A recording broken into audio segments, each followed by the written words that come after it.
नमस्कार फ्रेंड्स, आज मैं बात करूंगी एक्यूट किडनी फेलियर के बारे में।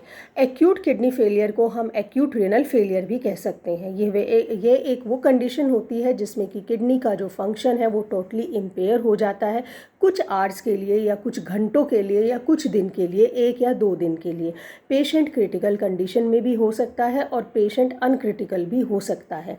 होम्योपैथी में बहुत सारी ऐसी ट्रीटमेंट है जो कि सेफ़ है किडनी के लिए और जो कि एक एडवांस रिकवरी प्रोवाइड करते हैं पेशेंट को।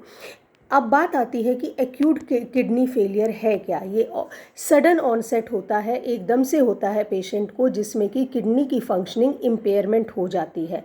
इसकी वजह से जो वेस्ट प्रोडक्ट्स हैं वो क्लियर नहीं हो पाते हैं, किडनी उनको क्लियर नहीं कर पाती है, वो उनको छान नहीं पाती है और हमारी बॉडी का फ्लूइड और इलेक्ट्रोलाइट बैलेंस जो है वो बिगड़ जाता है, जिसकी वजह से टॉक्सिक मटीरियल्स जो है, जो हमारी बॉडी को जिनकी रिक्वायरमेंट नहीं होती है, वो टॉक्सिक मटीरियल्स हमारी बॉडी में एक्यूमुलेट हो जाते हैं और वो हमारी बॉडी में अगर बहुत टाइम तक रुक जाएं तो वो अलग अलग सिम्टम्स क्रिएट कर देते हैं और वो हमारे लिए इंजुरियस भी हो सकते हैं।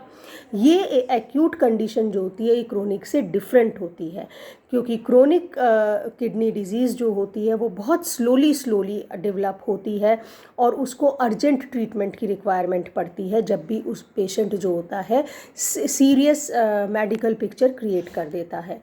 एक्यूट किडनी फेलियर किस किस वजह से होता है?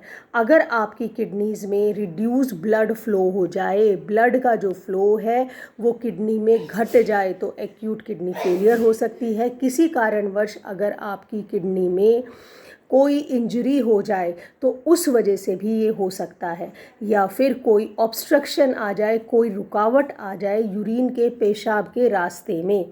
ये डिज़ीज़ जो मेनली कब आती है पेशाब की, जब यूरिनरी ट्रैक्ट में कोई ऑब्स्ट्रक्शन हो जाता है, कोई रुकावट हो जाती है, किडनी स्टोन्स हैं, या मेल्स में हम कह लें कि एनलार्ज प्रोस्टेट है, उसमें इवन ट्यूमर्स भी कई बार ऑब्स्ट्रक्ट कर देते हैं यूरिन का रास्ता।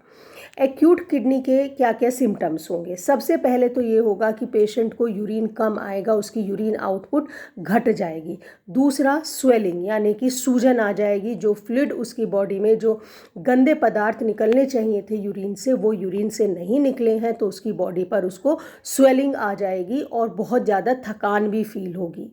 इसके अलावा उसको शॉर्टनेस ऑफ ब्रेथ आ जाएगी, सांस फूलेगा पेशेंट का।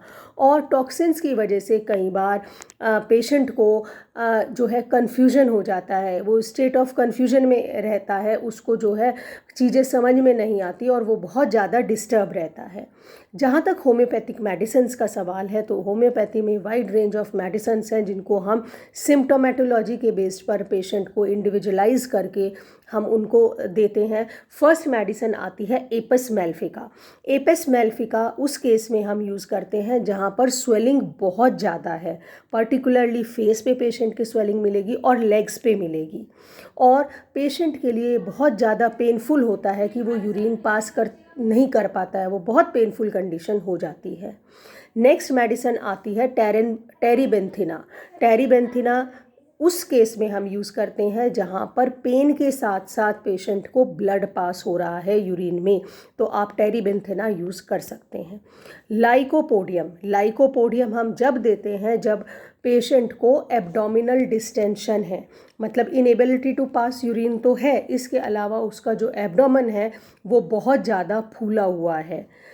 Last but not the least is cantharis. Cantharis हम उस केस में देंगे जहाँ पर पेशेंट को यूरिन में पेन तो नहीं होगा यूरिन पास करने में, लेकिन बर्निंग बहुत ज़्यादा मार्क्ड होती है।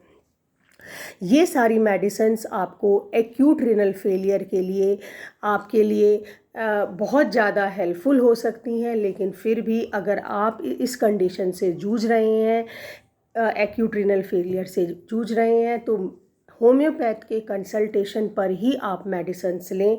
और अगर आप कुछ जानकारी चाहते हैं तो मुझे कमेंट करें, मैं रिप्लाई अवश्य दूंगी।